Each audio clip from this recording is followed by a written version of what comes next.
Estamos os lindões Croiser aqui e no vídeo de hoje eu vou falar sobre Riverdale porque finalmente a gente teve a estreia da quinta temporada nessa quarta-feira, dia 20, e hoje, como de praxe, vamos falar do primeiro episódio. Afinal, a gente tem conteúdo semanal aqui no canal, então toda semana eu vou estar aqui comentando Riverdale com vocês. E gente, já iniciou tão impactante, eu tenho tanta coisa pra falar, então vamos embora. E antes, lógico, não esquece de se inscrever aqui no canal e clicar no sininho para receber notificação para quando tiver um vídeo novo, que eu sempre trago as novidades dos filmes e das séries aqui para vocês o quanto antes.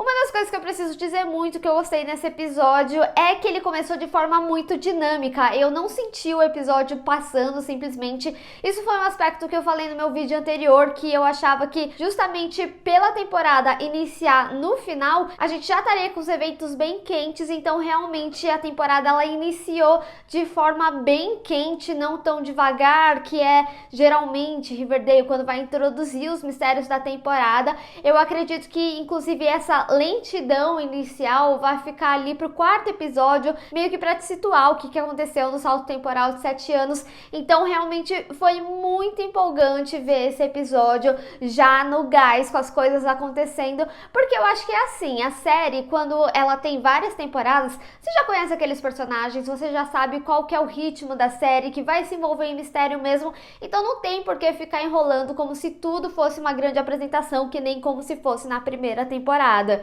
Então eu espero que eles inclusive aproveitem essa experiência, que eles tiveram mais tempo também para pensar todas as questões do roteiro para as próximas temporadas que vem aí e também para manter o ritmo da série. Quase tudo que a gente teorizou por causa do trailer aconteceu tudo nesse primeiro episódio. Tem algumas coisas que a gente já sabe que vai acontecer, como por exemplo, o cara das fitas realmente morreu, ele tá enforcado na cabana. A gente tem até um momento do trailer que o Jug, a Beth e o Charlie estão olhando alguém enforcado. Então, de fato, isso vai se concretizar, porque a Beth, ela questiona, né? E se eles tivessem matado ele realmente, que nem foi na fita, e de fato, sim, aconteceu. Ou seja, o que mostra pra gente que ele não é o culpado. O Jug, ele tá muito em cima, realmente achando que ele tá atrelado com tudo, mas no final das contas, ele é só mais uma vítima. E o verdadeiro culpado ainda está por trás das fitas.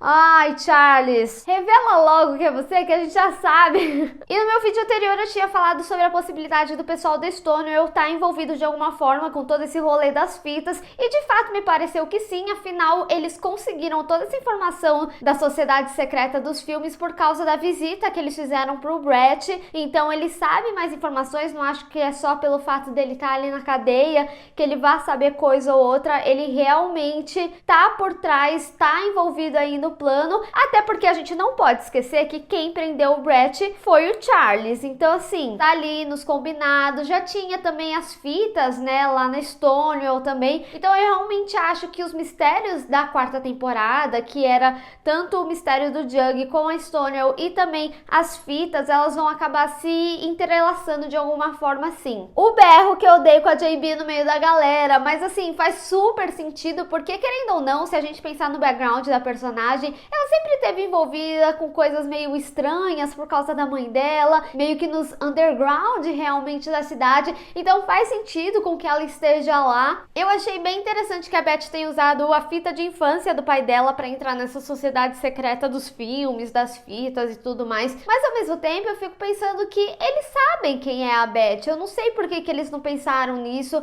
O Jug, ele fala, ah, não pode ser eu, porque eu dei a batida lá na locadora junto com a FBI, mas nas fitas que estão ali na locadora e o cara, ele assiste todas, ele sabe que a Beth estava lá, ele sabe que a Beth está envolvida em todo esse rolê, então faz sentido com que não tenha dado certo o plano deles. Mas ainda assim é interessante ver toda essa questão da fita, porque isso ainda é algo bem mal resolvido na Beth. Eu acho que pode ser mais explorado algo aí, porque ela realmente nunca resolveu isso, tanto que a gente vê que no momento que ela ouve a fita, ela fica bastante mexida, então eu acho que eles podem explorar mais, inclusive pro futuro aí da série. Tony. E falando em coisas pesadas, esse episódio teve momentos bem chocantes, assim, que eu não esperava que fosse acontecer logo agora, como a separação da Cheryl e da Tony, porque inclusive eu tinha questionado no meu vídeo anterior qual que seria o motivo da separação da Cheryl e da Tony, que realmente algo poderia ter acontecido,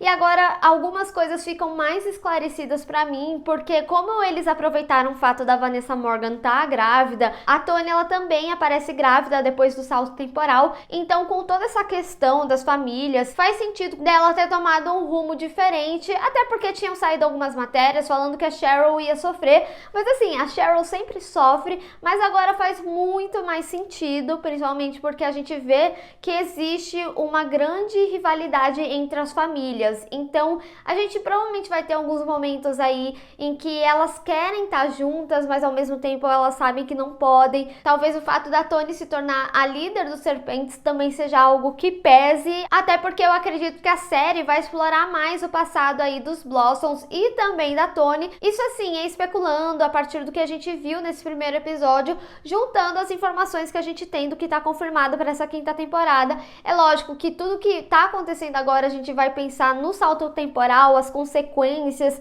e como vai se dar tudo isso. Quando a gente vai ali pro fim de Vart, realmente assim foi muito duro, porque a Verônica, ela é uma personagem muito peculiar, porque ela lida de forma muito madura com as coisas. Eu realmente não sei se eu teria essa mesma estrutura dela, eu acho que eu ia ficar muito mal. A gente sabe que o Hiram não vai deixar barato, o que me preocupa um pouco, porque aí a gente retorna de novo para aquela velha história de Hiram, Art, e aí a Verônica tentando defender, e aí provavelmente o marido dela, que é um marido tóxico e que já vai ter ciúme do Art no salto temporal, né, mais à frente, ele não vai entender muito bem essa relação de por que a Verônica tá defendendo o Art, principalmente depois de tudo que ele fez.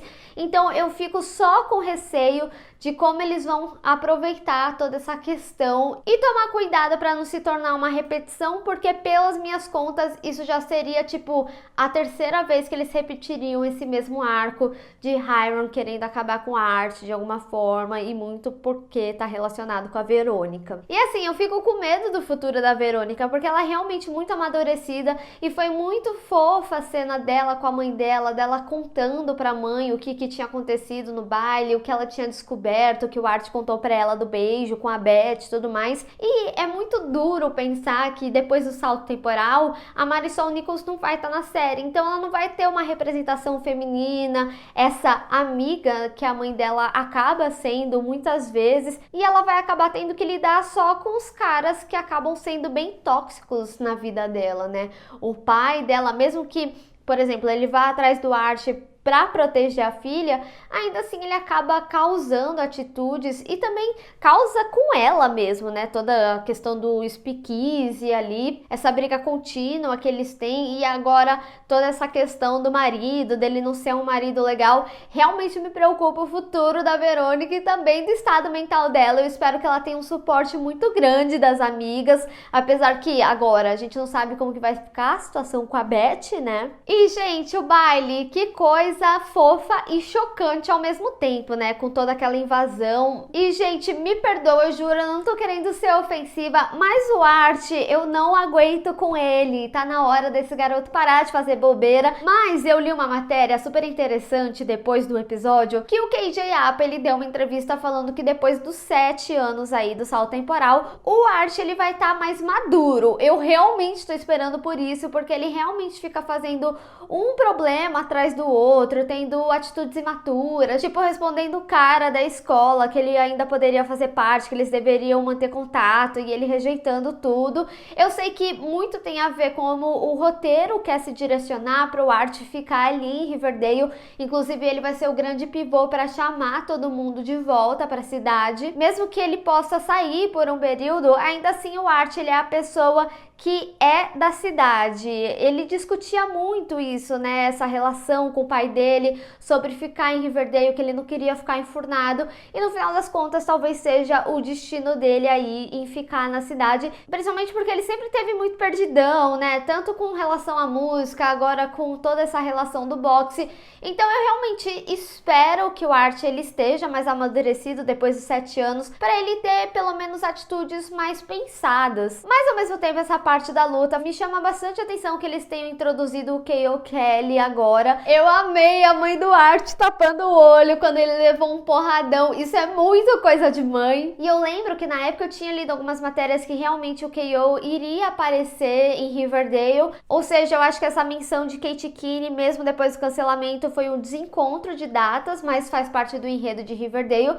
Mas ao mesmo tempo me faz pensar que talvez alguns personagens de Kate Kinney ainda possam voltar à vida sim. Porque afinal Kate Kinney era uma série da CW, então faz sentido com que eles queiram reaproveitar, mesmo que a série não esteja na ativa, porque faz parte da história da Art Comics, dos quadrinhos, diferente de Sabrina, que mesmo que as histórias colidam, ainda assim faz parte da Netflix, então não tem como fazer essa colisão mesmo depois do cancelamento da série. Ainda mais depois que o Roberto Aguirre Sacasa falou da possibilidade de ter um spin-off e trouxe ali a Josie. A Josie é de Kate Kinney. Eu diria que talvez esse spin-off tenha a ver com Josie e as gatinhas e seria interessante, mas eu acho que isso é um papo um pouquinho mais pra frente, quando a gente tiver mais informação.